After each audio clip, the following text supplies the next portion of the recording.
On the 15th of July, 1986, 38-year-old Nancy Daugherty was a Chisholm, Minnesota resident who worked as an aide in a local nursing home. She also worked as a part-time bartender and enjoyed volunteering as a part-time emergencies medical technician. She was married and had 2 children. Her husband was working overseas for the National Guard, and she planned to move to the Twin Cities to further her studies. That night, she went out drinking with her unidentified boyfriend and later dropped her off at her house. That was the last time he saw her again. The following morning, her boyfriend rang the police to ask them to conduct a welfare check on Nancy, as he couldn't reach her. Neighbours reportedly heard a woman screaming from her home as well. The police arrived that afternoon and discovered her body laying there. She had been suffocated and assaulted. They noted that there were struggles both inside and outside of the house. Forensic investigators recovered DNA samples from the scene, but it didn't match anyone in the FBI DNA database. Recently this year, a DNA sample was sent to Parabon, a company that specialises in genealogy, to help generate leads in criminal cases. They notified law enforcement agents that 52-year-old Michael Allen Carbo Jr. was found to be associated with the genetic lineage of the unknown suspect. Investigators kept a close eye on Carbo. Then on the 23rd of July, 2020, authorities saw Carbo throw away some garbage. They then collected it and found items that could be tested. Carbo's rubbish was a match to the bodily fluids found on Daugherty's body and at the scene. Then, on the 29th of July the following week, they collected a sample from Carbo himself, and it was also matched. At the time Daugherty's body was discovered, Carbo was living less than a mile from her and attended school with her children. Carbo was 18 years old at the time.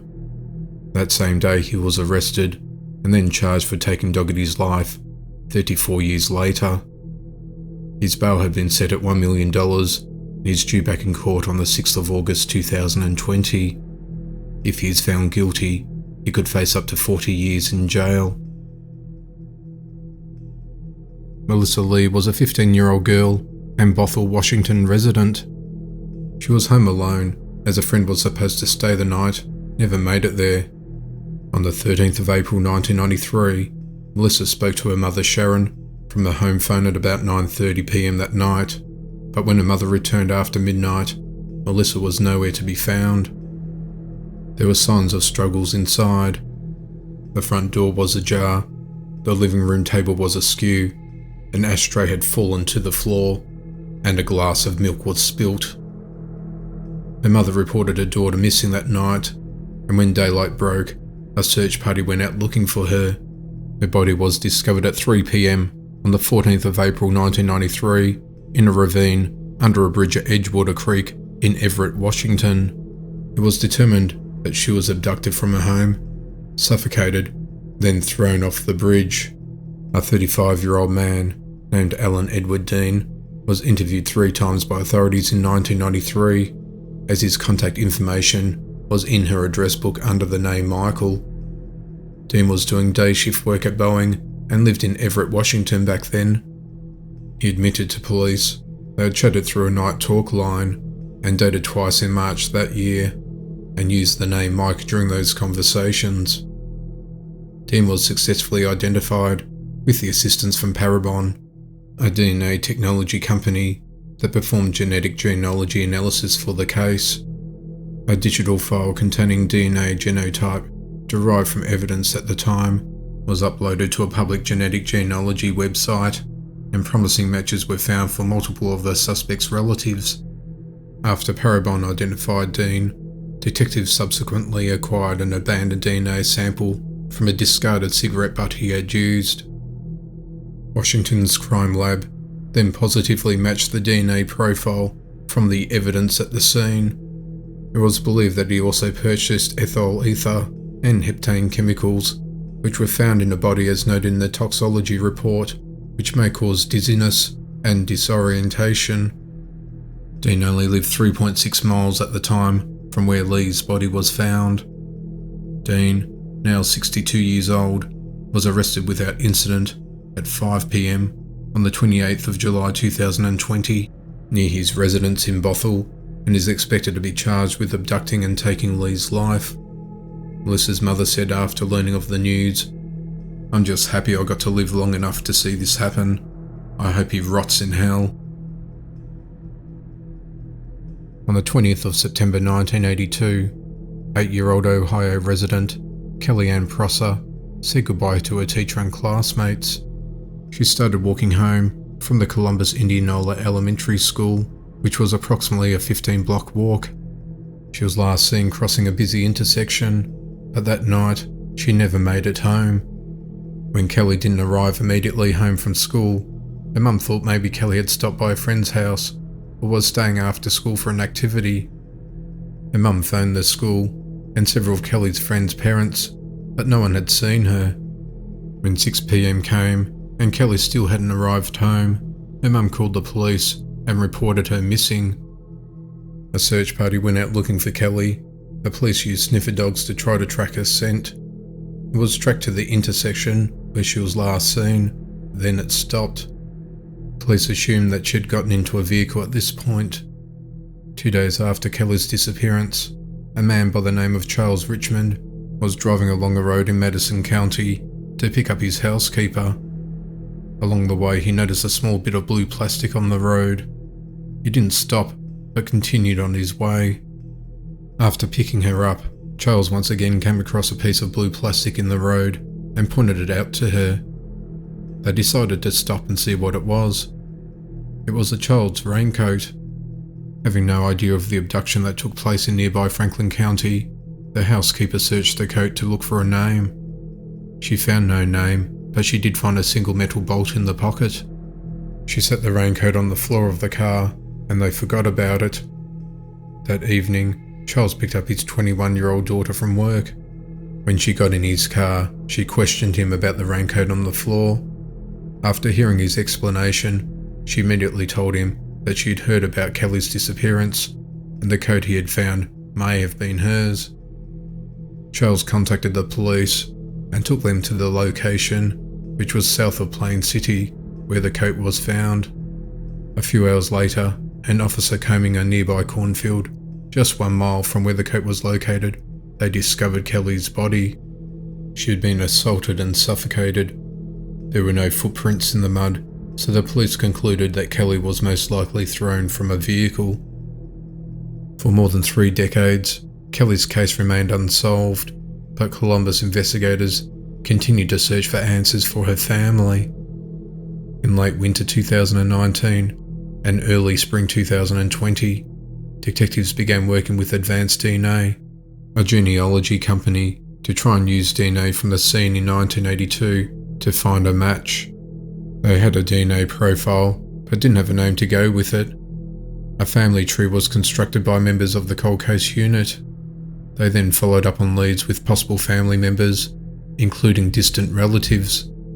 In March 2020, Columbus police narrowed it down and a DNA match was made. It was confirmed to be Harold Warren Jarrell, who was responsible for taking Kelly's life. He wasn't even on their radar. His DNA profile had been encoded since it started, but there's no forensic evidence tying him to any case since. If there was, it wouldn't have generated a hit. Jarrell had been convicted in 1977 as a child predator and had served 5 years in prison. Unfortunately, Kelly's family won't see any justice in this case, as he passed away in Las Vegas in 1996 at the age of 67. He would have been 53 at the time of Kelly's abduction. On the 21st of October 1980, Michael Lee was a 29-year-old iron worker from Indiana. He was visiting Arizona at the time. On that day, his body was discovered off Highway 179 near Milestone 300 in an unincorporated area of Yavapai County. He'd been shot in the head a few times. At the time, no suspects were identified. However, cigarette butts from the scene were kept by the forensic investigators. In June of 2018, a volunteer with the Sheriff's Cold Case Unit sent the cigarette butts to a lab for DNA analysis. Results indicated that 2 of the cigarette butts had the DNA of David Ellsworth Widmer, who was 31 at the time of the incident. Following the new suspect DNA evidence provided, Detective John McDormand was assigned the lead investigator in October of 2018. In July 2020, DNA evidence brought an end to a 4-decade-old cold case. It was identified that Rocky Crabtree and David Widmer were accomplices. It was established that Lee knew both of them. The motive appeared to be to rob him. The suspects were told Lee had a large amount of cash on him and that he kept the money in a bandana on his leg. The bandana was removed and Widmer's DNA was found on it. The suspects, however, believing the money was in the bandana, failed to check the wallet and fled the scene. They left with only small amounts of low-grade substances instead. Lee's wallet was in a pocket of his pants and there was over $1,000 in cash. Crabtree passed away in 1990 and Widmer in 2019. Jessica Baggen was a 17-year-old girl who lived in Sitka, Alaska, which is located in a forested area between the mountains and the sea. She was a fun-loving girl who enjoyed cooking and fishing. On the 4th of May 1996, she had just finished celebrating her birthday at her sister's house. It was getting late, so she decided to leave. She started walking back to her home just after midnight, and she was never seen alive again. Her concerned parents contacted the authorities and reported her missing after she hadn't arrived home. On the 6th of May, the authorities began an extensive search around a nearby woodland. They discovered a shirt that she was wearing when she was last seen alive. Almost 2 hours later, they found her buried body in a hollowed-out area under a fallen tree. Most of her clothing and belongings were in close proximity. 9 days later, a man contacted the police and confessed to assaulting Jessica and taking her life. None of the physical evidence linked the suspect to the offence, and he was cleared. Fast forward to February 2019, a DNA profile was developed and uploaded onto a public genealogy database. By the end of the year, after months of investigation, a new suspect emerged. It was Steve Branch. He was a 66-year-old man from Austin, Arkansas. The Alaskan Cold Case Unit established that Steve lived in Sitka at the time of the offence. It was also discovered that in March of 1996, he was investigated for assaulting another teenage female. He was indicted and arrested for the incident in June of 1996, but he was subsequently cleared after a trial in 1997. Steve moved from Sitka to Arkansas in 2010. Earlier this year, investigators obtained a discarded DNA sample from a relative of his. It was established in May this year that via kinship DNA analysis, that Steve was most likely the source of the suspect's DNA found on Jessica's clothing and body. On the 3rd of August, investigators made contact with Steve at his home to question him and obtain a DNA sample. Steve refused and denied any involvement in the case. Investigators left the residence with no other option but to apply for a search warrant and to interview other witnesses who lived nearby. Grant shot himself roughly 30 minutes after the investigators left. It was determined with overwhelming evidence that he took his own life. According to his obituary, he enjoyed the outdoors, especially hunting and fishing, and he is survived by his wife and 2 children. On the 10th of August this year, it was declared that Steve's DNA matched that of a sample at the scene and on Jessica's body. On the 23rd of September 2010, Paige Johnson was a 17-year-old mother to a 2-year-old daughter who lived in Florence, Kentucky. That night, she attended a party with friends. She asked her sister to go along with her, but she had other plans. Paige was known to run with a rough crowd at times, and her mother felt particularly uncomfortable with her associating with her 22-year-old male friend named Jacob Bumpus, who also attended the party with her. Just after midnight, Paige sent a text to her sister, telling her that she needed to talk to her immediately, but she did not elaborate what it was. An hour later, she left the party with Jacob and got a ride in his car. According to a police statement, Jacob said he dropped her off at an intersection at 15th and Scott Streets in Covington, Kentucky. This, however, was the last time she was seen alive again. Despite what Jacob said, the police were able to prove via cell phone pings that he was not in the area claimed to have dropped Paige off at. His phone pinged in Florence, Kentucky, which was 10 miles away. Around 4:18 a.m. that morning, his phone pinged across the state borders near East Fork Lake in Ohio when he sent a text message. Jacob wasn't very cooperative in the investigation, and he behaved suspiciously after she went missing. Normally he was an untidy person, but he cleaned his car and apartment immediately after she vanished, which police then searched but were unable to locate anything that would link him to her disappearance. The case went cold until March this year, when a couple from Ohio were deer hunting in a stretch of wood near a highway in the Clermont County over the weekend when they made a horrifying discovery. They found a burnt human skull. They contacted the authorities and the area was extensively searched, and additional remains were found in a wooded area near the Williamsburg Township of Ohio, close to the East Fork State Park. On the 24th of March 2020, it was revealed that those remains were positively identified through dental records as belonging to Paige Johnson. On the 28th of July 2020, Jacob Bumpus, now 32 years of age, was arrested. Investigators have always had their eye on Jacob and considered him to be the main suspect. His cell phone records allegedly place him in the area where her remains were found. Her mother, Donna Johnson, said it was a very happy day for the family. When Paige vanished, she left behind a young daughter who is now approaching adolescence. I've known from the very first day that Jacob knew where she was, and he wouldn't cooperate with us, and he put us through so much pain. I've been waiting to bring my baby home for so long, she said. Clermont County Sheriff Robert Leahy stated in a press release that he hopes this brings a sense of closure to the family of Paige Johnson.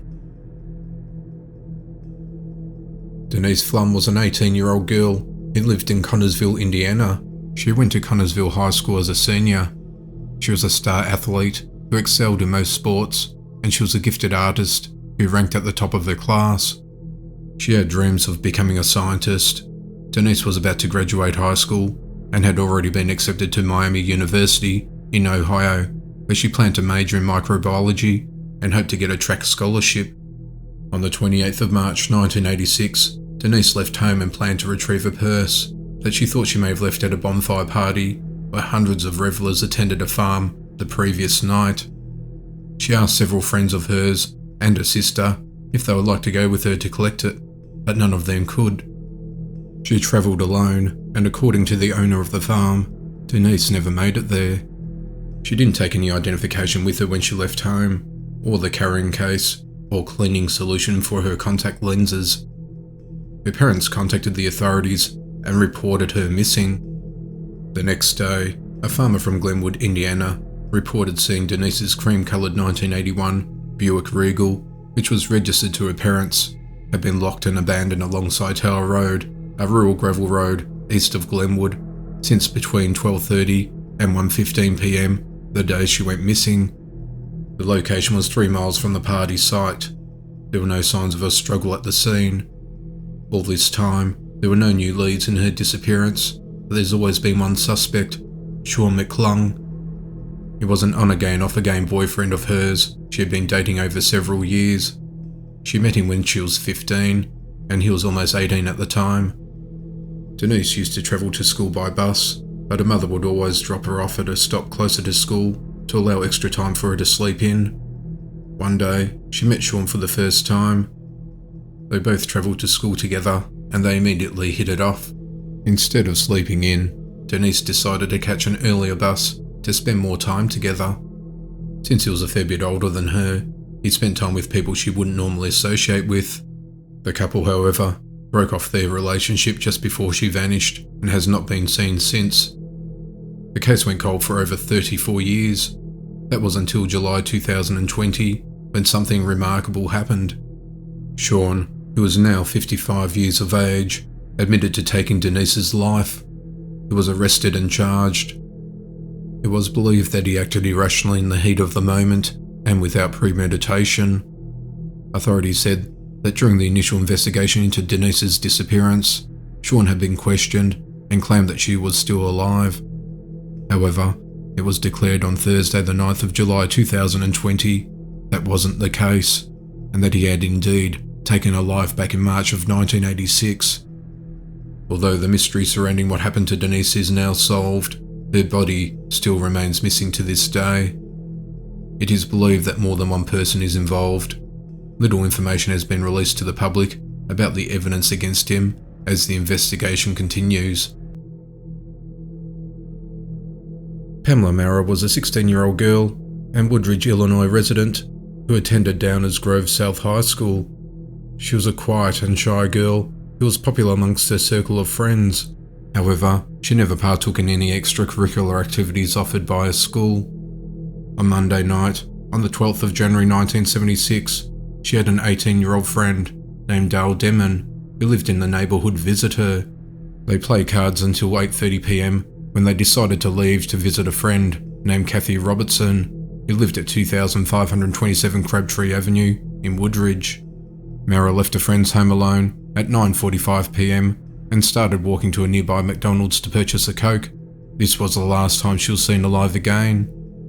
At approximately 7:30 the following morning, a motorist driving along College Road near the intersection of Maple Avenue and Lyle spotted a person stopped, but soon made a horrifying discovery.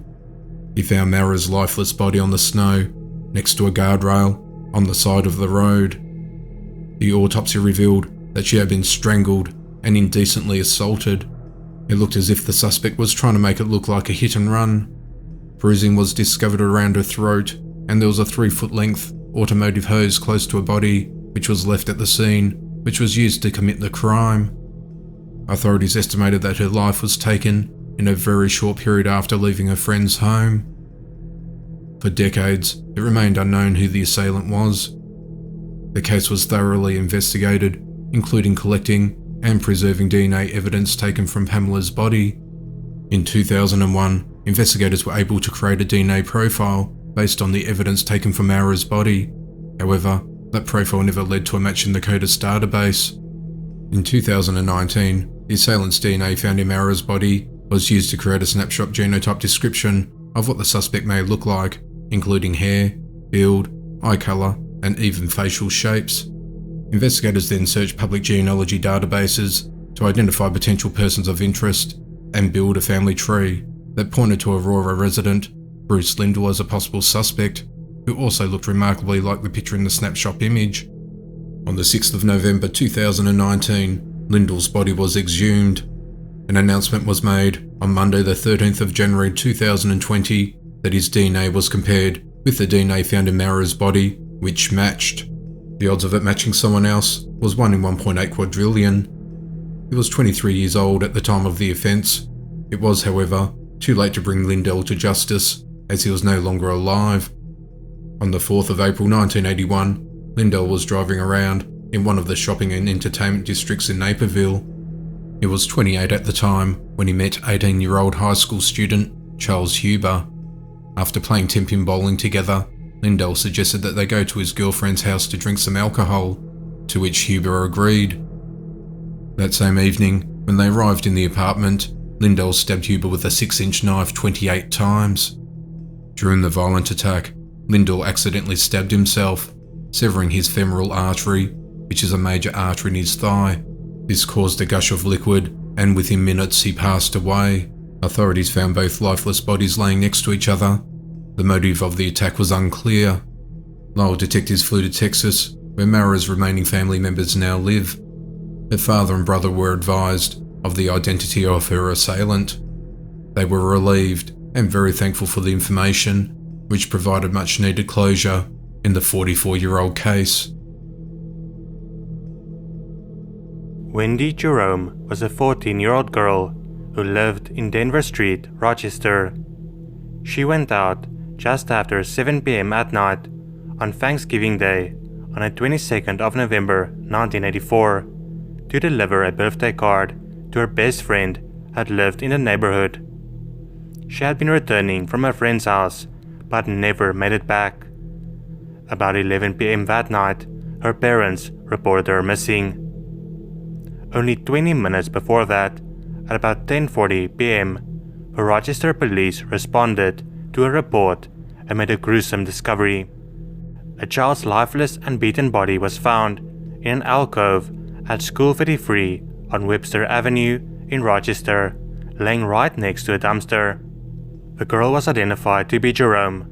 She was about a quarter of a mile from her home. She had been brutally beaten, indecently assaulted, and had been viciously slashed.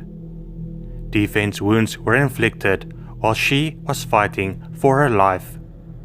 The years went by and the case went cold, but it was certainly never forgotten. Even as investigators who worked the case over the decades retired, others picked up the fight. Detectives were able to extract a DNA profile of the suspect from Jerome's body that was collected during an autopsy, and other evidence from the crime scene was kept. The DNA was entered into CODIS in 1998, but it had no hits. Then in 2017, New York State approved the use of familial DNA testing for law enforcement use. Investigators kept the suspect's DNA, found from Jerome's underwear, and were able to match it to one of the suspect's family members in June 2020. That is what led police to 56-year-old Timothy Williams. A Rochester native who was living in Melbourne, Florida at the time, was arrested and has been charged with indecent assault and taking Jerome's life. He was arraigned Friday morning on 11 September 2020 and will be extradited to New York so the prosecution can commence. Wendy Jerome's mom said, "I would like to thank everyone in this department who has done a lot for us. Since day one, they have been by my side and in contact with me. I cannot thank them enough. Not to mention everyone behind the scenes. I never thought I would see this day, and now we are here. I just wish my husband were alive to see this. He passed away in 2011, and I know he's up there with her. It is over. It is finally over." On the 17th of December in the year 2000, a woman was living in Mohawk Avenue in Tampa. She had returned to the home she shared with her sister when she was confronted by a masked intruder who was already inside the house. The intruder had his face covered up to his eyes. The assailant pointed a small silver firearm and ordered the victim to step inside and closed the door. He forced the victim to undress, and then he indecently battered her and burgled the home. He demanded that she remain in the bathroom as he fled the scene. The attacker was described as a black male in his 20s. The suspect's DNA was collected from the victim's body and uploaded to the CODIS database, but no match was found.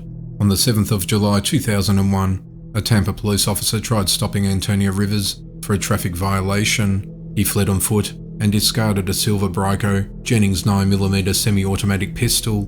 Police apprehended Rivers and recovered the gun after he threw it away. Rivers, who was just 5 days away from his 20th birthday, told police that he had the gun for about 2 years.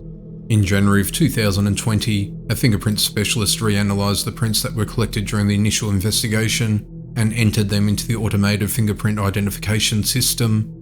The prints obtained from the bedroom were a match to a male relative who was quickly ruled out as a suspect. An additional set of 2 right palm prints were taken from the bathtub in the room where the assault took place.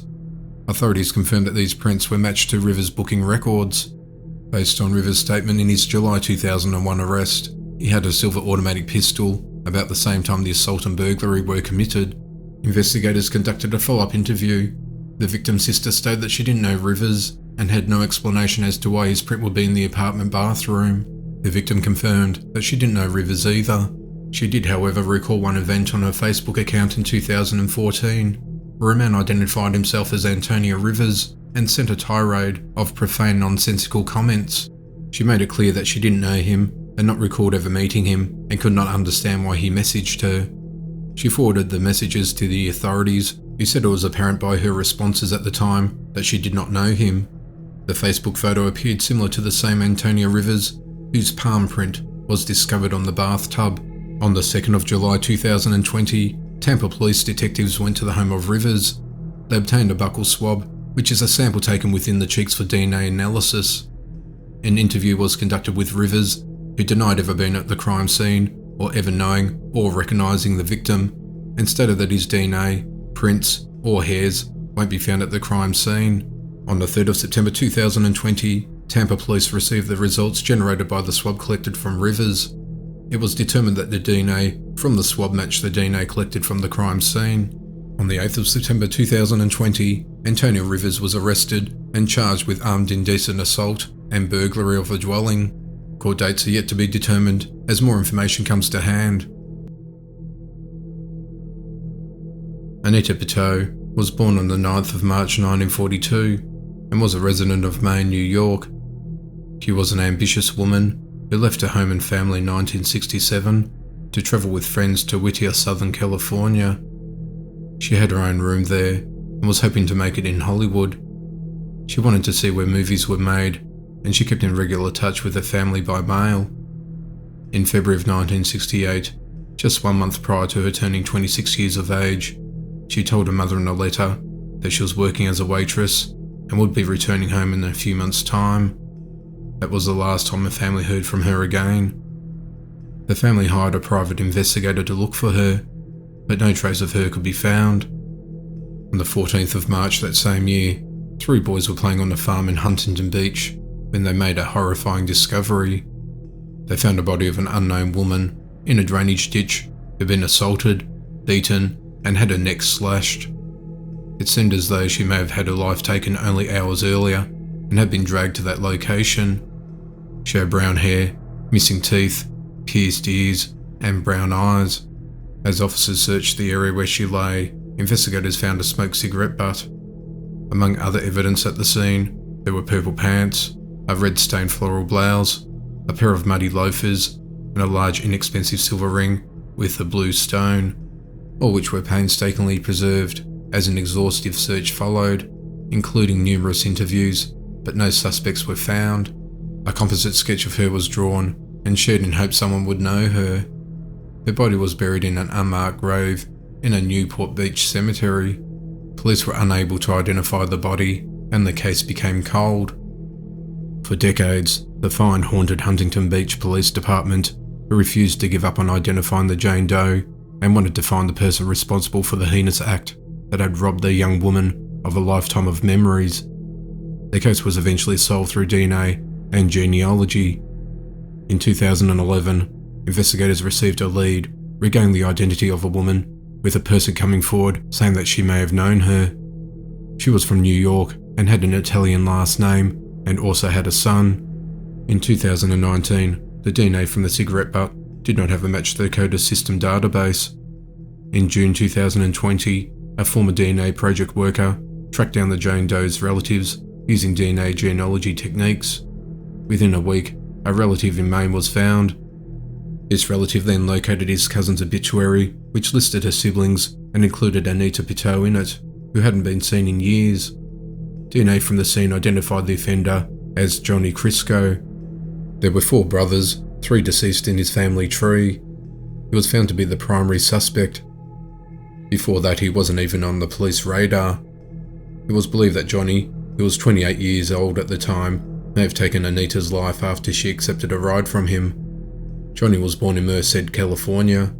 He grew up in Arizona and had assaulted a woman before he was 17 and was arrested in Orange County in 1971. He joined the army and spent his enlisted time as a paratrooper, making 15 jumps. He was dishonorably discharged from the army for a pattern of unsettling anger issues, feeling unjustly treated, chronically resentful, immature and impulsive, and for failing a psych exam. He passed away in 2015 from throat cancer and was cremated in Washington state at the age of 71. Although he is no longer alive to face the consequences, it's provided Anita's family with closure. Anita is survived by 2 sisters, a brother, and many extended family members have been searching for her all these years. Both her parents passed away. Upon learning of her passing, the family was overwhelmed, thinking she had shunned them all these years. There was never a thought that her life had ended so abruptly. Her remains were brought back to Maine, and a memorial service was held for her in July of 2020. On the morning of August 11th, 2003, a woman was bike riding through Riverfront Park in Kingsport, Tennessee, when she noticed a suspicious object in the Holston River. The object turned out to be a body in an advanced state of decomposition and was no longer recognizable.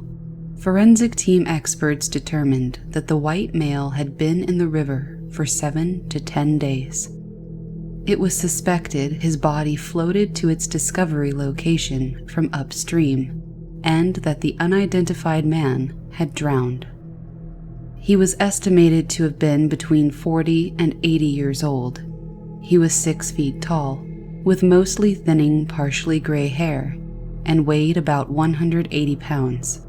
He was wearing blue jeans, a black belt, black shoes, and a discolored white sleeveless button-up shirt with vertical blue and burgundy stripes, along with the white stained socks. The best clue that investigators had to identifying the man was a BB&T bank envelope found in his pocket, containing $267, but that wasn't enough. The remains were later forwarded to the University of Tennessee's Forensic Anthropology Department in Knoxville in 2004. They in turn provided detectives with a clay model version of the man, giving their best scientific estimate as to what he may have looked like. A more recent interpretation was revealed in 2018 by a forensic artist named Katiana Falsetti with Project Eden, Everyone Deserves a Name. The artwork was submitted to NamUs through its headquarters at the University of North Texas Center for Human Identification Forensic Services Unit, who in turn forwarded it to Kingsport detectives. Many leads were pursued, but the man's identity remained unknown until a citizen reached out to the Kingsport Police Department in June of 2020. Patty Williams Childress, a sharp-eyed citizen sleuth, spotted similarities between a NamUs missing persons report and the unidentified person entry for Kingsport John Doe on the same site. The case was solved after 17 years when a DNA test was completed. It revealed the identity of the man to be that of 64-year-old Jerry David Holbert, who was reported missing to the West Virginia Police Department on August 4, 2003. Jerry left his Charleston, West Virginia residence earlier that month and walked to a bus station with plans to visit a relative in Ohio. After he failed to arrive there, he was reported missing. At the time, he was suffering from dementia, and it was believed he became disoriented and mistakenly boarded the wrong bus. It was unknown how he ended up in the Holston River. The Kingsport Police Department provided, for comparison purposes, photos of the 2004 clay model forensic rendering, the 2018 artistic forensic rendering, and an actual photograph of Jerry Holbert. On the 9th of March 1970, at around 3:30 p.m, 23-year-old mother of two and Denver resident Betty Lee Jones shared a house with her husband Robert Ray Jones of 9 days. They'd been arguing since they woke up, and it culminated with him leaving the home in his car. Betty flagged down a car in the street, which stopped, and she got into a blue sedan. It headed into a southerly direction, and she was never seen again. 2 workers from the Colorado Department of Transportation found her body the following morning down the side of an embankment just off the Colorado Highway. She'd been bound, assaulted, suffocated and shot. The offender wasn't identified, and the case was unsolved. That was until 2006, and the case was reopened, and evidence recovered from Jones' body was submitted to the investigators. A male DNA profile was developed, but the suspect profile was not in the CODIS database. DNA was obtained from 6 potential suspects, which included a husband, through personal items or direct swabbing. Robert Jones died in the year 2000, so DNA was obtained from his parents. None of the potential suspects were a match to the suspect's DNA. In the year 2019, the suspect's DNA was submitted to a private lab, Bode Technologies. A profile was developed where they worked with other agencies to use forensic genealogy to develop a family tree. They identified a woman seen in a 1957 Denver directory as a possible relative of the suspect, but no other identifying information was found. The forensic investigators successfully identified the woman, her husband, and her 2 sons, who would have been in their 20s at the time of the offence. They also lived in Denver at the time. One son was still living, but the other passed away in 1977. The living son was interviewed and DNA swabs were taken. He told authorities about his estranged third brother. His name was Paul. He wasn't sure whether he was alive or not.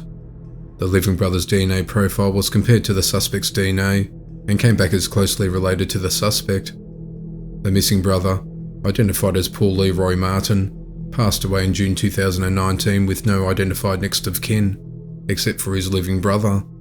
He was buried in Fort Logan National Cemetery. His body was exhumed on the 8th of April 2020 and his DNA was collected. The next day the sample was sent to the Colorado Bureau of Investigation lab where a profile was developed. The profile from Martin was compared to the suspect's DNA. On the 24th of April 2020, the Boulder County Sheriff's Office was notified that the sample collected from Betty Jones' body matched the sample from Martin. Martin had no known links to Betty Jones, and a close family member said that Martin was not familiar to her, and she did not recall Betty dating anyone by that name. It was determined on the 26th of May 2020 that based on the evidence and the DNA analysis of the investigation, that Paul Martin would have been found guilty of taking Betty's life, ending a 5-decade-old cold case. On the 27th of February 1973, Naomi Sanders was a 57-year-old divorcee who lived alone in a Vallejo, California apartment as the on-site manager for her complex. She had no children herself, but was one of 10 brothers and sisters. In her window was a large cardboard sign with the word open written on it. She often invited apartment hunters in. On this day, she was frying a double portion of steak when suddenly her life was taken. She was assaulted and choked. It was unknown who the extra steak was for, but it was thought it may have been for a pet poodle, Cindy. The police found a partially clothed body the following day, laying on the bed with her dog watching over her the entire time, until they took her away. At the time of the offence, the perpetrator left traces of his bodily fluids on Sanders' clothes. Evidence was collected at the scene, but it was unknown who the perpetrator was at the time, and the case remained unsolved for decades. In 2014, the California Department of Justice Laboratory tested the clothing Sanders was wearing at the time. This examination revealed the presence of white staining. Although a DNA profile was developed and entered into CODIS, there were no matches. The DNA profile was continuously run against new people who were uploaded into the database. In 2016, detectives turned to familial DNA, which allowed them to search the California DNA database for people related to the suspect. Again, the results were negative. A couple of years later, detectives started to research genetic genealogy and partnered with Parabon. In April of 2019, a DNA genealogy analysis was completed and eventually narrowed the search. Investigators went to Louisiana in 2019 to collect discarded DNA from one of the leads. The test was able to eliminate him as a suspect. However, the remaining lead turned out to be a man who passed away and his remains had been cremated. Detectives were able to make contact with his son, who lived out of town, and collected his DNA and used it to solve a 46-year-old cold case. In late February of 2020, it was confirmed that Robert Dale Edwards, who was 22 years of age at the time, was responsible for the offence. He passed away in Napa County in December of 1993 at the age of 42 from taking large amounts of illicit substances. He previously had convictions of assault, robbery, and also attempted to take another person's life. During the investigation, it was discovered that Sanders may have known Edwards at the time of the offence. His father was Sanders' former co-worker. The woman's nieces were thankful to everyone who worked tirelessly to solve the cold case. Sadly, most of those who knew Sanders have passed away since and will never know the truth. On the 19th of January 1996, Mary Lindgren was a 67-year-old woman who was living alone in the first-floor bedroom at an assisted living center for seniors located in Covina, California. At 7:30 that morning, facility staff came in to wake her up to give her breakfast, and to their horror, they discovered her unresponsive body laying there. She had been indecently assaulted and strangled as someone took her life. It was believed that the intruder entered her room through an unlocked sliding glass door and attacked her, leaving her until staff came in to check up on her. Investigators conducted extensive interviews with facility staff, residents, and anyone they believed could have been linked to the facility. Everyone was cleared, and the officers struggled to find a strong suspect based on the leads. And then, the case went cold. Several items of evidence, including DNA collected at the scene and from Mary's body, was initially ran through state and federal DNA databases. A profile was developed, but it didn't get a match. Later in 2019, detectives ran a familiar DNA search. More than 6 months after sending the DNA to California's Department of Justice, they got a hit. It was discovered that the suspect's DNA had close ties to a relative who had passed away.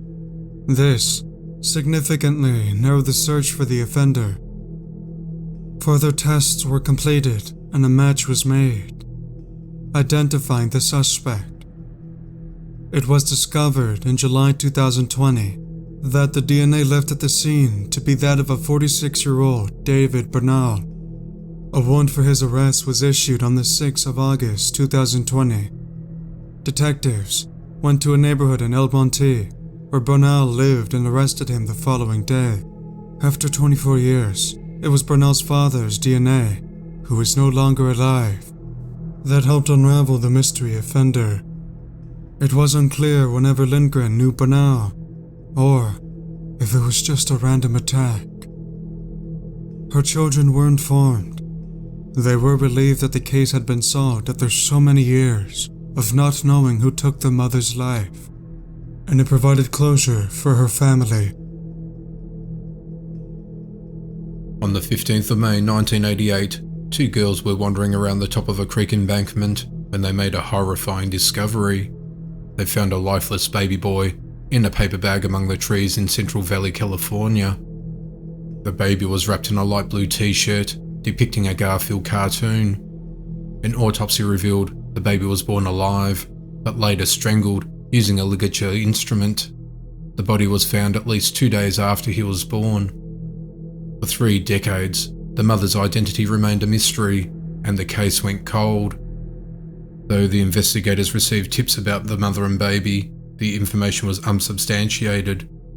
In 2005, the police located a woman's DNA on evidence collected from the crime scene. Investigators believe the DNA belonged to the baby's mother, but they were unable to identify her. Alameda County Police reopened the case in 2019 and collaborated with the FBI and private labs, including Gene by Gene, which owns the genealogy website Family Tree DNA. In March 2020, the genealogy research linked Lesa Lopez as a suspect. In June 2020, investigators began to do surveillance of her and did DNA analysis of her discarded trash that they obtained. After 32 years, the case was finally solved when Lopez's DNA matched the DNA left at the scene. On the 16th of July 2020, a warrant for Lopez's arrest was issued. She was later arrested at her home in Salida on the 23rd of July. Lopez, now 52 years of age, admitted to investigators in July 2020 that she was the mother of the baby. She was 20 years old when the baby was found, and she said she hid her pregnancy from family and friends. She was charged with taking a baby's life and remains jailed on a $2 million bail. Lopez's defense team stated that what their client is accused of in no way describes the love and the warmth that Lopez has exhibited since the tragic event, noting that her only run-in with law enforcement was a speeding ticket she was given 10 years ago. Lisa's life story is one of a nurturing, caring mother to 2 grown sons, wife for 25 years to her husband, and grandmother to a 2-year-old granddaughter.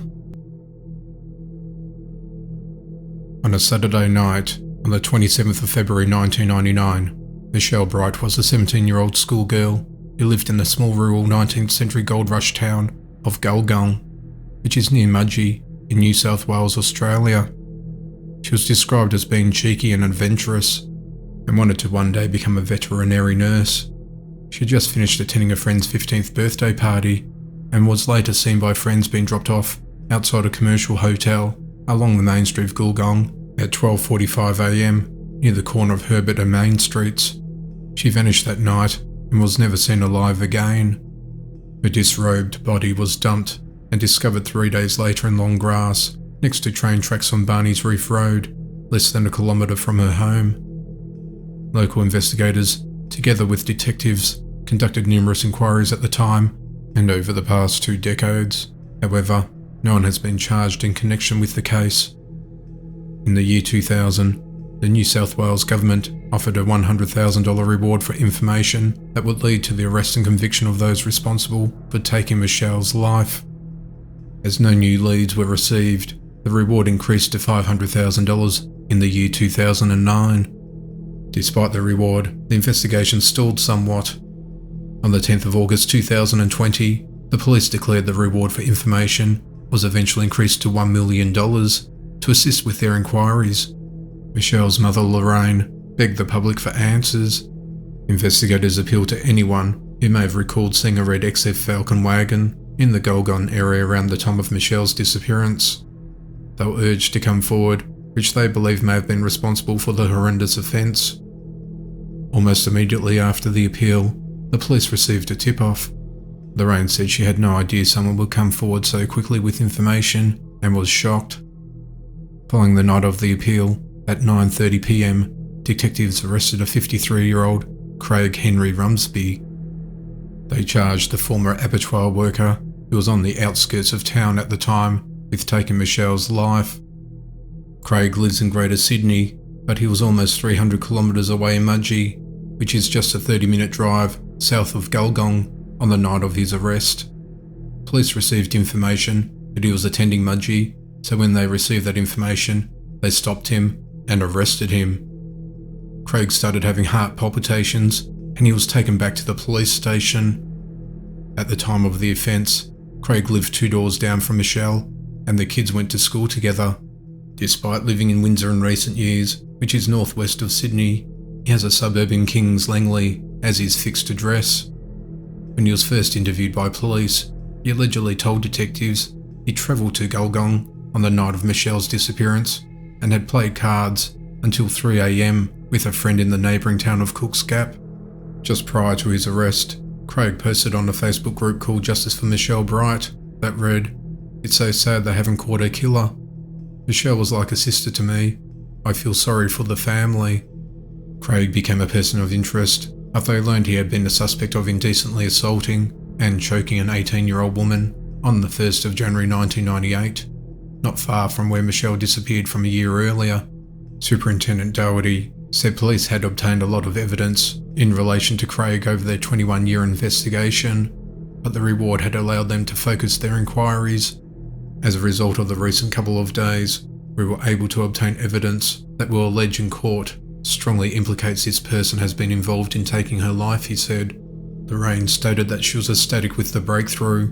"I'm overwhelmed, that's all I can say, after 21 years. Craig attended court on the 19th of August 2020 and will remain in custody without bail until his next court appearance on the 21st of October this year. It is hoped the arrest can bring some closure to a family which has suffered immense heartache for over 2 decades. John Mike Kreitz was born in Wiesbaden, Germany on July 29, 1962, and his family settled in Aurora, Colorado in the mid-70s. In 1992, John moved from Aurora, Colorado to Helena, Montana. He was a loner and loved the outdoors. He respected nature and wildlife and enjoyed hunting. After falling in love with Montana during several hunting trips, he worked hard, saved his money, and fulfilled his dreams by purchasing 80 acres of land outside of Helena. He built a home with no running water and no electricity, living alone with his wolf dogs that were 87% wolf. This beautiful piece of land would have been paradise had people just obeyed no trespassing signs and respected the land as he did. On the 26th of June 2011, Mike was 48 years of age at the time when he vanished from his property and was nowhere to be seen. In October 2011, a horrific discovery was made. body parts were found in garbage bags near McDonald Pass outside Helena. They had been buried very shallow and on the side of the road. It seemed that wild animals, perhaps coyotes, had dug the remains from the dirt, possibly attracted by the pungent smell. DNA samples were taken and sent off for analysis.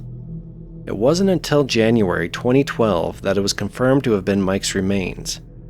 Further searches of the area were conducted. Then, in September 2012, the additional remains, including his skull, were found west of the Continental Divide, near Elliston, which was several miles away. For 9 years, the perpetrator's identity remained unknown. There were a few neighbors in the area.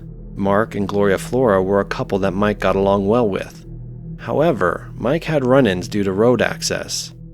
One person was particularly nasty. He was a 66-year-old retired military man named Leon Ford of Oak Harbor, Washington. He owned 15 acres of land north of Mike's property. The two men were involved in a bitter land dispute in the years leading up to Mike's disappearance. There was a fork in the road leading to Leon's undeveloped property that crossed land.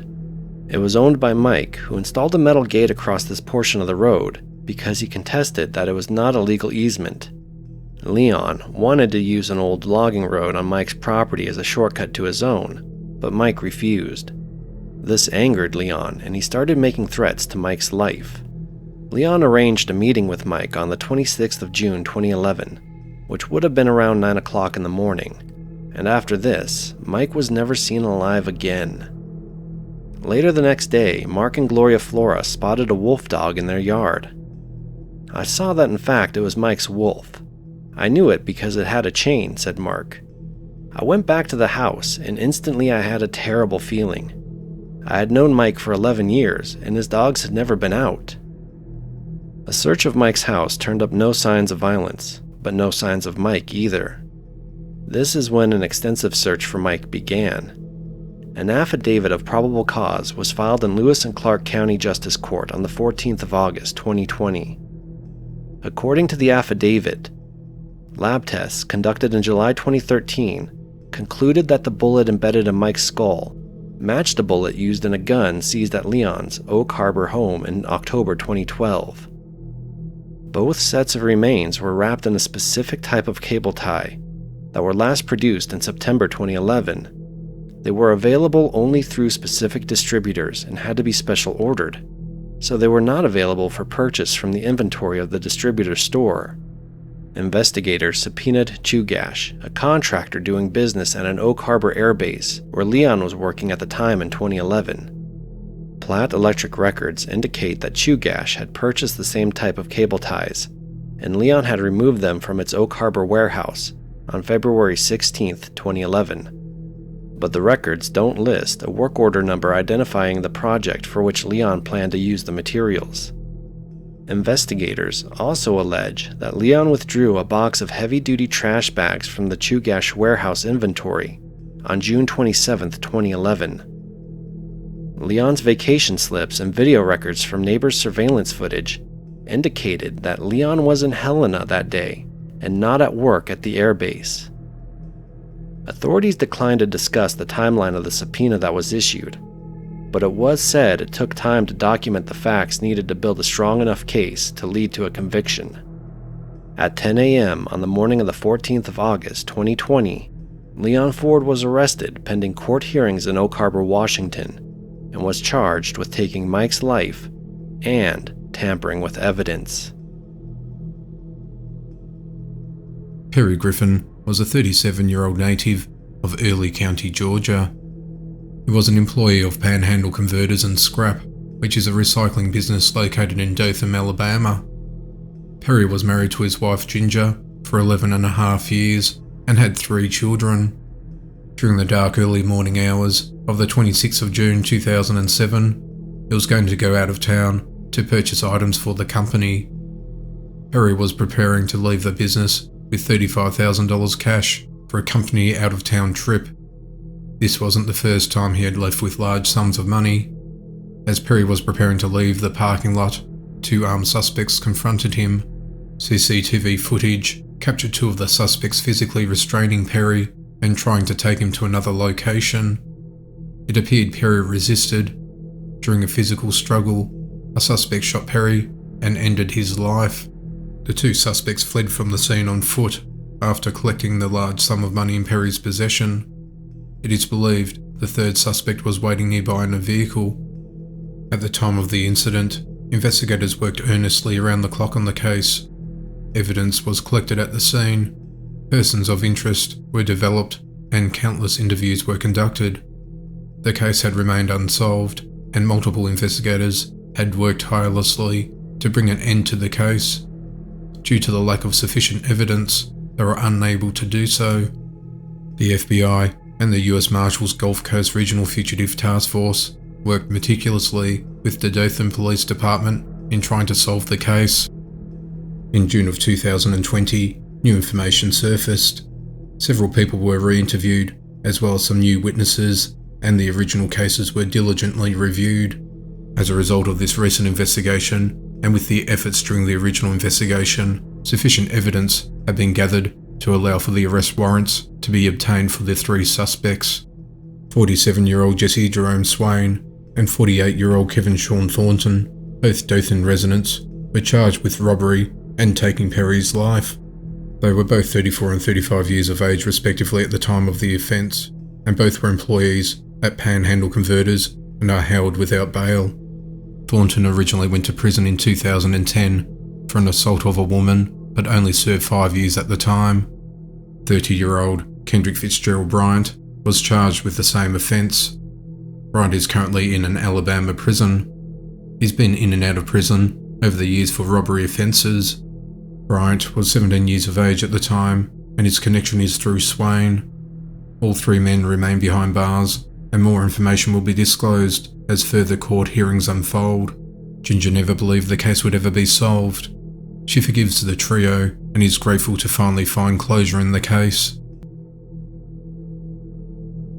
In the 1980s, the Shelby County Police went out looking for a masked man who was armed with a gun or knife, who terrorised local residents by quietly breaking into women's homes and forcing them to perform lewd acts. The man would sometimes threaten to hurt or take the children's lives if they didn't comply. In some cases, the women were home alone, and others while husband or children were present. He would force the women to wear lingerie, then tell his victims he was a police officer or hired by ex-partners to perform these attacks. He was daring, and he once pulled a woman out of the shower at gunpoint to indecently assault her. Sometimes he would enter a home and force couples to perform lewd acts on each other while he watched and took photos. One time, he assaulted a woman and daughter at the same time. On one occasion, he held a knife to a woman's throat and assaulted her while her son was asleep in the bed next to her. He would usually leave with small amounts of cash and threatening revenge if authorities were contacted after doing so. On the 10th of July 2019, Parabon analysed DNA evidence kept from a 1985 home invasion. The husband was tied up and beaten with a gun and suffered permanent brain damage and physical disabilities. The wife was then indecently assaulted in the garage of the home. Parabon's search narrowed the DNA match to either 57-year-old Stephen Ray Hessler or his brother. From there, investigators secretly obtained a DNA sample. They got it from an envelope with a check enclosed that Stephen mailed to pay his Greensburg utility bill. A DNA match from the mailing was made to the 1985 evidence, leaving a 1,000,000,000 to 1 chance of it being someone else. Hessler was arrested at his Greenberg home on Monday the 17th of August 2020. He faces 24 felony charges with 10 victim incidents for home invasion and indecent assaults from 1982 to 1985. There were 7 break-ins altogether. In 1988, Hessler was charged with abducting a woman in the middle of the night from the Greensburg home while her husband was at work and the children were asleep. Hessler forced the woman at gunpoint to walk through alleyways to his house, where he indecently assaulted her. It's the same house where he's just been arrested on the new charges. After a hung jury in the 1988 court hearing, Hessler eventually pleaded guilty to attempting to indecently assault the woman.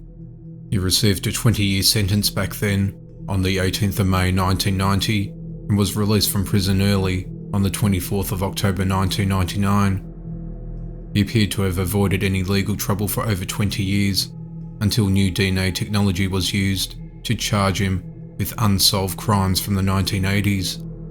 Hessler is held at the Shelby County Jail and faces multiple charges, including indecent assault, theft, deviant conduct, and criminal confinement. He's been held and his victims notified, while the prosecution gathers additional information at this time. His bond is set at $20 million. On the 3rd of March 1999, a soldier saw a plastic garbage bag along the side of a country road in Fayetteville, North Carolina, that he thought contained a doll. Instead, to his horror, he found a lifeless body of a newborn, not even a day old, with the umbilical cord still attached. It appeared that the child had been tossed from a moving vehicle in a sack, and it was determined that he passed away from blunt force trauma. Among other injuries inflicted was a fractured skull, pelvis, and spinal column, as well as lacerations to his liver and one lung. The soldier contacted the police, who searched for the baby's parents, but nobody came forward. Investigators stated that the mother would have given birth to the baby boy before placing him in the trash bag and tossing him from a moving vehicle. The most difficult part for the investigators was discovering that the baby was alive when he was thrown out the window. Law enforcement officials who were involved in the case did not want to bury the child without a name, so they named him Baby Michael. A funeral was held for the baby on the 30th of March 1999, and he was buried in a church cemetery. The case went cold recently, until DNA samples were sent to Bode Technology, a forensic genealogy company. Bode developed a family line for Baby Michael, which gave investigators a new pool of suspects. The detectives used the results to locate 54-year-old Deborah Riddle O'Connor, who was more than 200 miles west of where the baby was found. The 21-year-old cold case was finally solved when investigators questioned her, and she admitted that she was the boy's mother. She declined to comment on her motives. O'Connor was arrested mid-February 2020 and held without bond. She's charged with taking the baby's life. She's held at the Cumberland County Detention Center. She attended a court hearing, but no other news has surfaced to date. It's expected that she'll face life in prison. On the 17th of August 1963, 16-year-old Margaret Peggy Beck was the eldest of 4 girls at a Denver, Colorado residence. She was a senior student at a Denver North High School. She was a beautiful young girl who enjoyed life. She was loving and protective of her family. She had also been very active in the Girl Scout community and had been a member since the age of 9. She attended a Girl Scout camp, and it was the first time she was assigned as a camp counselor, making it particularly exciting for her. They stayed at the Flying G Ranch at the Pike National Forest in Colorado for 5 days over the summer. On the final night of their stay, 24 campers and 3 adults had gathered around singing. It started getting so late that Peggy retired back to her tent for the night. Her tent mate Claudia Schride would have joined her, but she fell ill and was sent to the infirmary due to a cold, leaving Peggy alone to sleep in the tent. There were many other tents in the area, but the closest was 30 feet away. The following morning, on the 18th of August, Claudia went back to the tent to check up on Peggy after she failed to turn up for breakfast that morning and to pack her things up and return home after feeling ill. As she entered, she made a horrifying discovery. She found her unresponsive body lying there, in her sleeping bag, with it fully zipped up. At first, it was thought she had passed away due to natural causes. Nearly 8 hours after Peggy was discovered, police were contacted and arrived at the scene. The authorities found her leotard and underwear had been torn. The coroner noticed there were 5 finger marks around her throat that weren't seen until a few hours later that day. She had been indecently assaulted and strangled by an unknown assailant. It was odd that the sleeping bag was zipped up because the offender must have felt some comfort in the crime to re-zip it. After the campers had left, many of the items in the tent were taken with it, and the site was cleaned, destroying a lot of the evidence in the process. Investigators noticed a large amount of skin trapped underneath her fingernails, which would have been caused by her trying to fend off the offender. No one heard or saw anything that aroused suspicion that night. The authorities labelled the attackers aggressive. Their family were informed of the terrible news later in the day after they returned home from church. An extensive investigation followed, and people were interviewed. One was a groundkeeper. He sat a polygraph test and passed. Another confessed to the crime, but his version of events were inconsistent with what happened, and the authorities eventually dismissed it as false. Another suspect with scratch marks on his face was spotted by employees of a bus company in Cannon City, Colorado. This was shortly after news spread of the incident and was reported to police. He was questioned and dismissed. These, among other suspects, were ultimately cleared. Investigators used the skin scrapings from under Peggy's fingernails collected at the scene and submitted them for DNA testing. Investigators created a DNA profile from the evidence in 2007 and submitted it to a national database. Through relatives, a more comprehensive DNA profile was created in June of 2019. The investigators were able to identify the perpetrator through genealogical research by partnering with the private Denver company called United Data Connect. In April this year, authorities held a media conference and announced a warrant for the arrest of James Raymond Taylor. They confirmed that his DNA was a match. He was 23 at the time of the offence and is now 80 years of age. However, they've been unable to locate him. Taylor has a criminal record, including incidents in 1972 and 1974. He was last seen in the Las Vegas, Nevada area in 1976. Taylor had been living in Edgewater, Colorado in 1961 and was married. He worked in a TV repair shop, had at least one child, and it was thought that he was still in the area in 1963. It's possible that Taylor knew of the Girl Scout camp because he went into the area to test ham radios that he built. The authorities were unable to verify whether Taylor is alive or not. However, news of the offender has brought some form of closure to Beck's 3 surviving sisters. 21-year-old Cynthia Palacio was a kind-hearted woman and mother to a 2-year-old daughter. She was full of life and loved to dance, laugh, and party. Then tragically, on the 15th of July 2003, the Lubbock community in Texas was shocked to learn that a lifeless and partially clothed body was discovered lying along a country road west of Slayton. DNA evidence was also collected from under her fingernails, blouse, and on a necklace around her neck. It was determined that she was strangled. On the 19th of April 2004, another 21-year-old mother named Linda Carbajal was looking to better her life.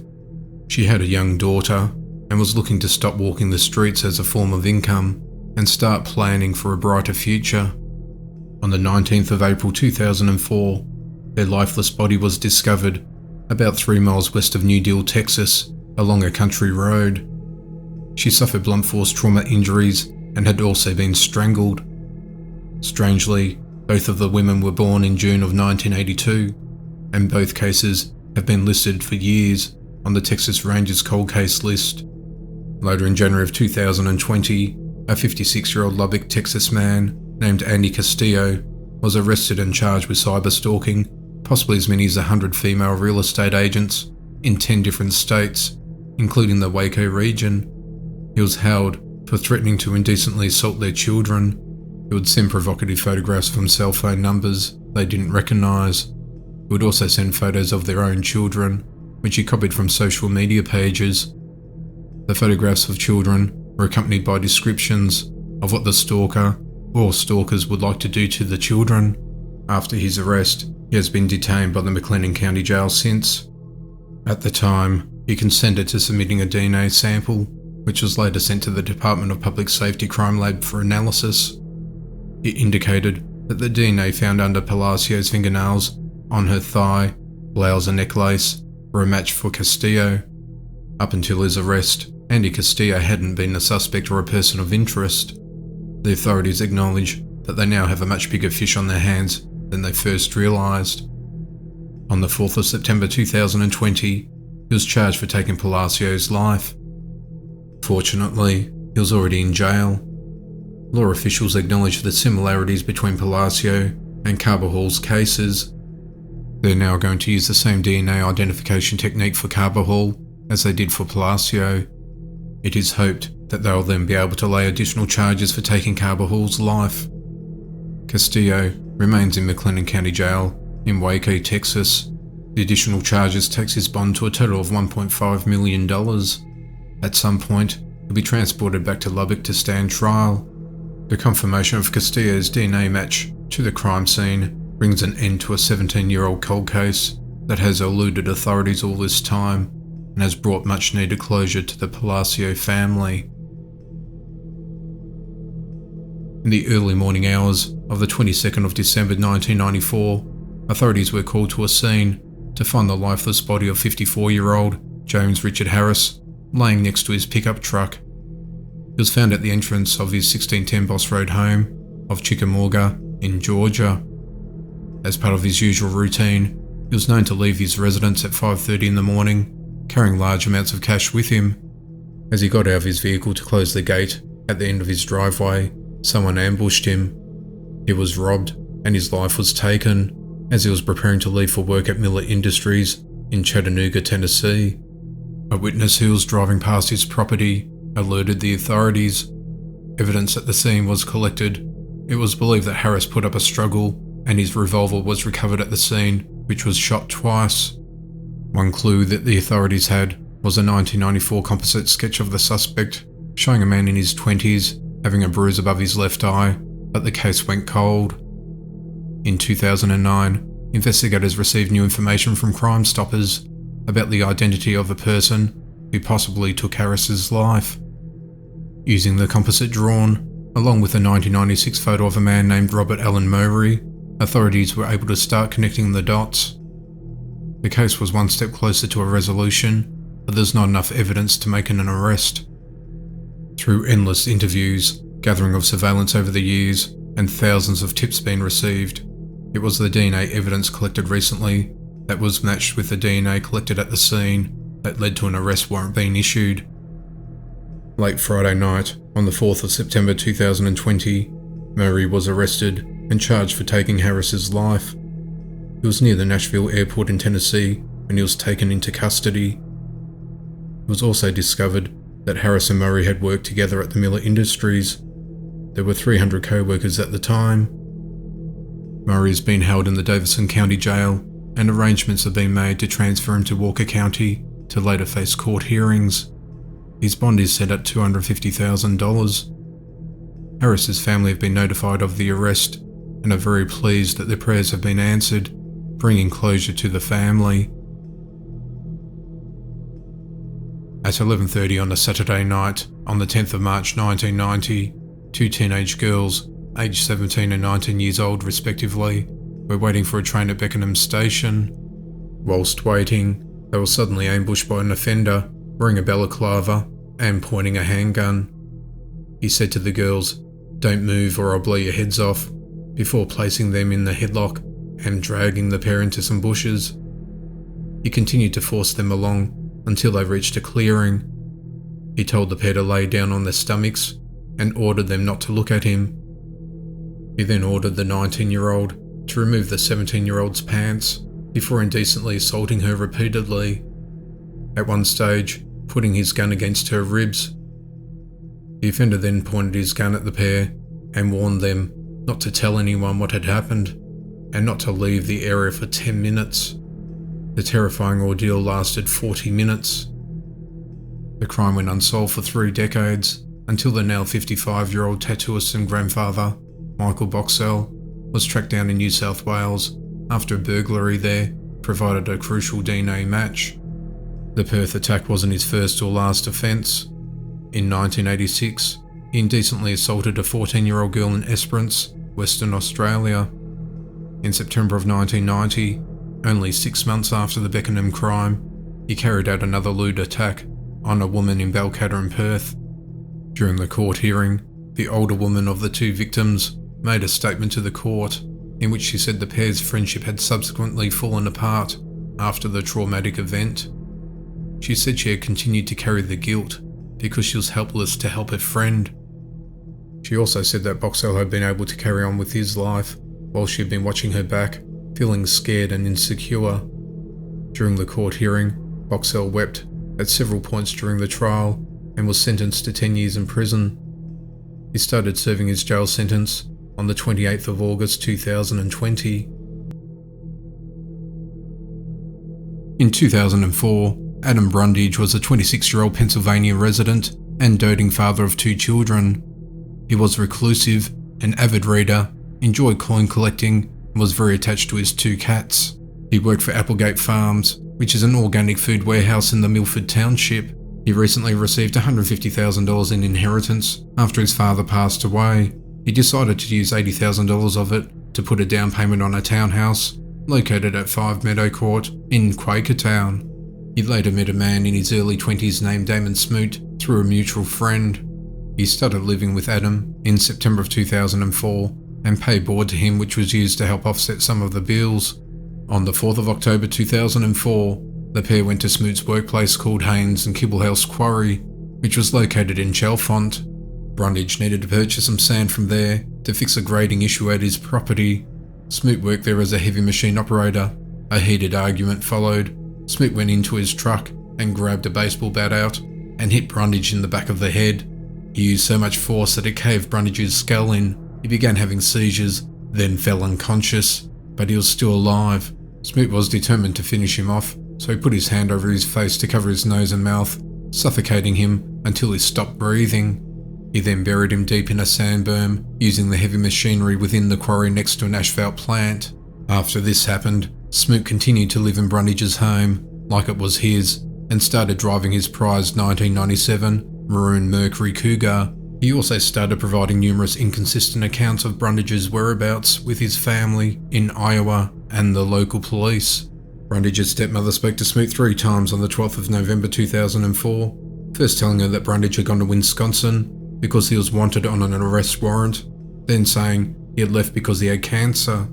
He later told her that Brundage had gone to West Virginia for drug rehabilitation. On the same day, he told Quakertown police that Brundage left the area because he owed money for child support and had gone to Iowa, then West Virginia. Smoot explained to Brundage's family that the man had gifted him the home and his car. No one believed him and asked him to provide proof, which he couldn't. Brandy Scott, Brundage's 26-year-old ex-girlfriend and mother to his children, reported him missing when she couldn't contact him. Quakertown police investigated his disappearance from October through to November of that year, sparking a huge police search before exhausting leads and eventually closing the case.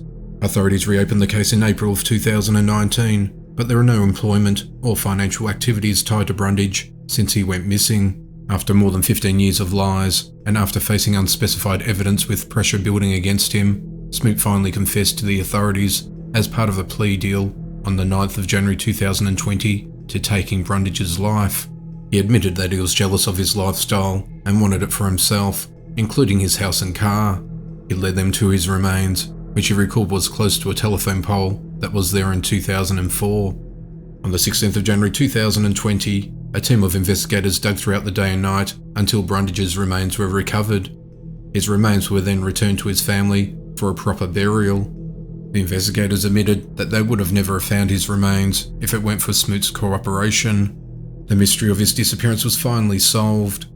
Smoot, who is now 37 years of age, was already serving a 10-year prison sentence for a separate 2011 domestic assault incident. On the 14th of September 2020, during his final court hearing, Smoot pleaded guilty to taking his life. He was sentenced to between 20 to 40 years in jail and will become eligible for parole at the age of 62. On the 5th of July, 1980, a young woman's lifeless body was discovered in a grapefruit grove in Fontana, California, near Live Oak and Santa Ana Avenues. She had dirt covering her head, and her pantyhose and dress were both removed. The victim was identified as 18-year-old Michelle Missy Jones. During the autopsy, it was revealed that she had been indecently assaulted when she was slain.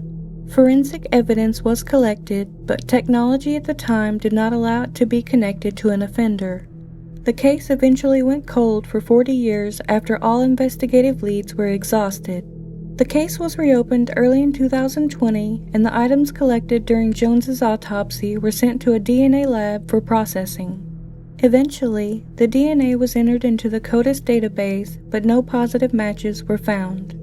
Detectives re-interviewed family members, which led them to 66-year-old Leonard Nash as a person of interest. He was the victim's eldest sister's boyfriend at the time Jones's life was taken. The youngest sister, Kimberly Jones, said she never really much cared for Nash. He wasn't, however, directly suspected during the initial rounds of interviews in 1980 by the family or the police.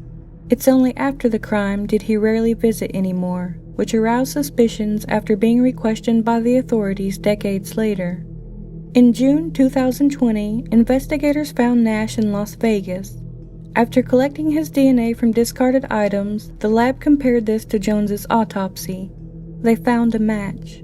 Nash, who was 26 at the time of the crime, was arrested on the 8th of September 2020. Nash was taken into custody in Las Vegas and is currently being housed at the Clark County Detention Center in Nevada on a fugitive warrant from another state. He is currently waiting extradition to San Bernardino County in California. During a press conference, Fontana Police Department Detective Katie Clark said, "I want to make it very clear to the family that she was never a piece of trash to us and she was never forgotten." She went on to say, "It means more to me than you can imagine to solve a case with my partners from 40 years ago." Family members also made speeches at the press conference when police shared news of the suspect's arrest. Jones's sister Melissa Jones said, "I just wish my mom was here and my dad was here. I am happy that he is caught. I am happy that we got closure." At 8 a.m. on the 24th of October 1996, a mother was walking her children to school when she made a horrifying discovery. She found the lifeless body of an unidentified young woman with long blonde hair laying in a quiet residential lane near the corner of 12th Avenue and Iola Street, Aurora, Colorado. She had been viciously beaten and repeatedly stabbed. Officers were alerted and rushed to the scene. To assist with the investigation, authorities reached out to local newspapers and TV reporters, asking to publicise the case.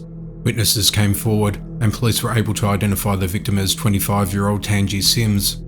She'd grown up in Chattanooga, Tennessee. She attended a Baptist church and worked at a Bojangles' famous chicken and biscuits restaurant as a cook. The initial investigation showed Sims was last seen walking towards a semi-trailer with a sleeper cab but without a trailer attached, near the corner of East Folax Avenue and Joliet Street in Aurora. It was also determined that the suspect cut himself during the vicious attack and left drops of his DNA at the scene. Samples were collected for evidence. After a lengthy and thorough investigation, detectives were not able to identify a suspect and the case went cold. In 2019, advancements in DNA, combined with the genealogical research, led to a break in the case with the assistance of United Data Connect. A forensic genealogist helped identify a possible suspect by comparing the traces of DNA from the crime scene to the DNA from a close relative. Detectives immediately followed up on the new lead. Their investigation took them to numerous states, where they located an immediate family member of the suspect. That family member was cooperative and provided a DNA sample. The laboratory was able to positively identify Wesley Backman, who was born in 1955, as the person responsible for taking Sims's life. He passed away in 2008.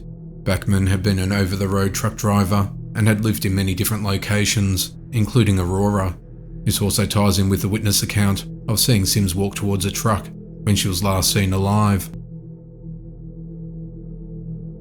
On the 30th of August 1983, Susan Eads was a 20-year-old vivacious brunette. She was an aspiring model who worked as a waitress at the Prickly Bear in Webster and also worked part-time at Charlie's Bar in Nassau Bay in Texas. She occasionally dabbled in DJ work where she could.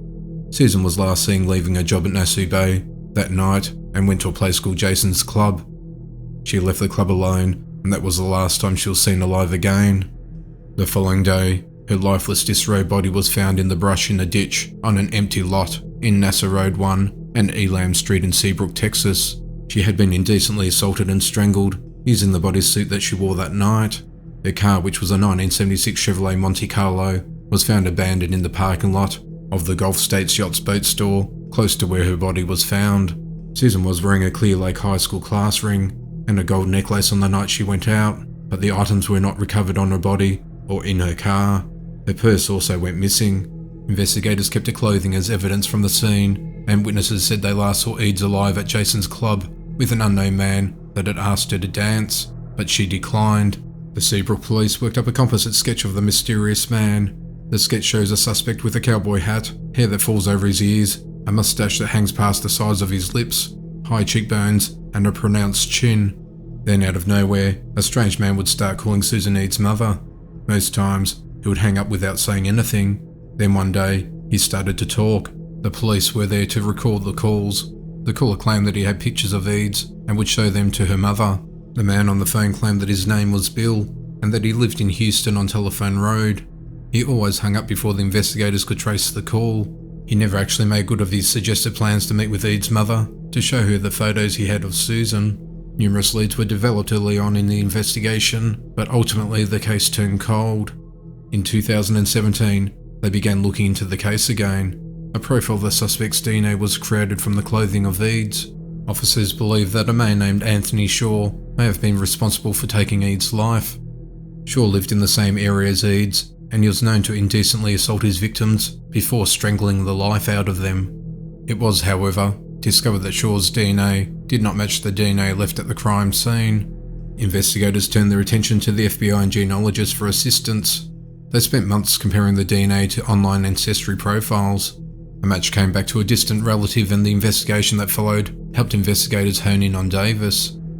In May of 2020, after an exhaustive investigation, it was confirmed that 35-year-old Arthur Lee Davis, a Vietnam veteran and local boat captain, took Eads' life. Not only did the DNA at the crime scene match his, but the 1983 composite looked strikingly similar to a photo the police obtained of Davis. It was confirmed that Arthur Davis passed away in a traffic accident in January of 1984, approximately 4 months after the attack and less than 1 mile from the spot where he took Eads' life. DNA research, including scientific examinations by the Texas Crime Lab, played a crucial role in bringing this case to a close. On the 7th of April 1978, Carolyn Cox Rose was a 47-year-old real estate agent who was vice president of Better Homes Incorporated, located in Pensacola, Florida. On this day, she received a phone call to show an empty house to a potential buyer. She left her office around 8:30 a.m. As she left, she told her assistant where she was going. The ranch-style property was listed for $65,000 at the Pine Forest Hills subdivision in Cantonment, Florida. When Rose had not returned to work by 2 p.m, two of her co-workers became concerned and drove to the home. As they arrived, they noticed a 1977 Chevrolet Caprice Classic parked at the property. When they entered the premises, they made a horrifying discovery. They found a body laying face up in an empty room in the bedroom. She had been indecently assaulted and her life was taken. Shreds of her blouse had been used to bind her hands behind her back and tie her legs. Her underwear and bra were knotted around her neck and used as a ligature to strangle her. The authorities launched a full investigation. Several suspects were interviewed and evidence was collected at the scene. One of the suspects was a man in New York who had been in the greater Pensacola area looking to buy property at the time, but there was not enough evidence to make an arrest. He was eventually cleared as a suspect and the case went cold. Recently, an investigator partnered with the Florida Department of Law Enforcement and Parabon to research the case. That research, plus advances in DNA technology, led investigators to solving a 42-year-old mystery. The Escambia County Sheriff's Office announced on the 9th of June 2020 that Julius William Hill Jr. was the person responsible for taking Rose's life. Unfortunately, this monster will never face prosecution for the deplorable act. He passed away in 2007 in the United States Penitentiary in Victorville, California. He was serving a 30-year sentence for 2 separate bank robberies. It was also discovered that Hill was once jailed for another offence when he indecently assaulted his neighbour at the age of 19. He was sentenced to 25 years in prison for that, but he was released only after 7 years. Rose's family has finally found solace in knowing who ended her life, although the offender will never stand trial. On the 9th of the 17th of February 1974, Texas cheerleader Carla Walker was a petite 17-year-old girl. She was sitting in a car in a bowling alley parking lot in Fort Worth, Texas, with her boyfriend Rodney McCoy. They had just attended a Valentine dance together at the Western Hills High School and had just used the bathrooms at the bowling alley venue. She was still in a prom dress and was sitting in the passenger seat, and he was in the driver's seat. They were talking and making out, and she was leaning against the passenger door when, without warning, something shocking and unexpected happened. The door jolted open and she fell back. An assailant with the gun started hitting Rodney over the head repeatedly. Carla was screaming and was absolutely terrified. The offender stuck the gun at Rodney's face, threatening to take his life, and tried pulling the trigger, but the gun didn't go off. The offender grabbed Carla and started pulling her out of the car. She yelled out to Rodney, "Go get help," then said to the offender, "I'll go with you, don't hurt him." He then got his gun and pistol whipped Rodney over the head and knocked him unconscious. When he came to, Walker was nowhere to be seen. He rushed to Carla's parents' house to tell them what had happened. He began ringing the doorbell and started banging on the door. Then McCoy screamed, "They've got her! They've got her!" McCoy ended up going to hospital later that night. The police were contacted and a search followed. 3 days later, Walker's lifeless body was found, dumped in the culvert near Benbrook Lake. Her clothes were ripped and she'd been beaten, indecently assaulted, strangled, and viciously maimed over the days she went missing. The autopsy revealed the offender injected her with morphine. Evidence was collected from the crime scenes. The offender had left behind several clues for the investigators. Walker had morphine in her system, and a .22 Ruger magazine was found next to a purse in a bowling alley parking lot.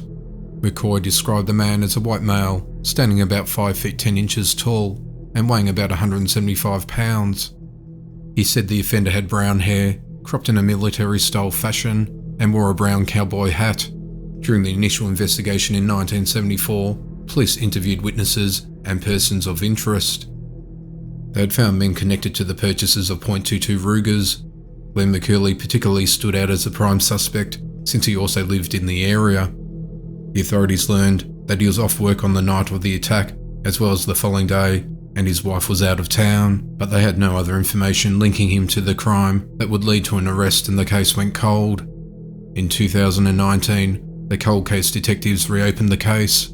Walker's clothing was sent to a DNA lab in Houston and succeeded in getting a full DNA profile off Carla's bra, something they've been unable to do in the past. When it failed to match any DNA in CODIS, the national database operated by the FBI, they then turned to a public ancestry database used for genealogical research. It was able to determine that the DNA came from the McCurley family, narrowing the possibilities to 3 brothers. Then on the 4th of September 2020, detectives then used the DNA from trash outside the 77-year-old Glenn Samuel McCurley's home and confirmed it was a match.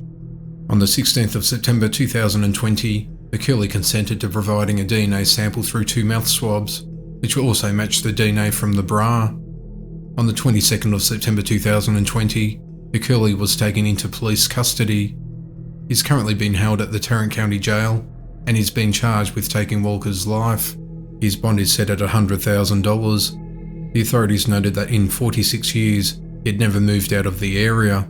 He was married with 2 children at the time he abducted and violently and painfully ended Walker's life. McCurley was a truck driver who had previously spent time in prison for car theft. He had no known connection to Walker, and it's believed she was a random target. Carla's brother Jim Walker felt emotional that the case has finally been solved. He spent decades praying and hoping for this breakthrough. After learning of the news, he said, "I feel like God put the right detectives on the case.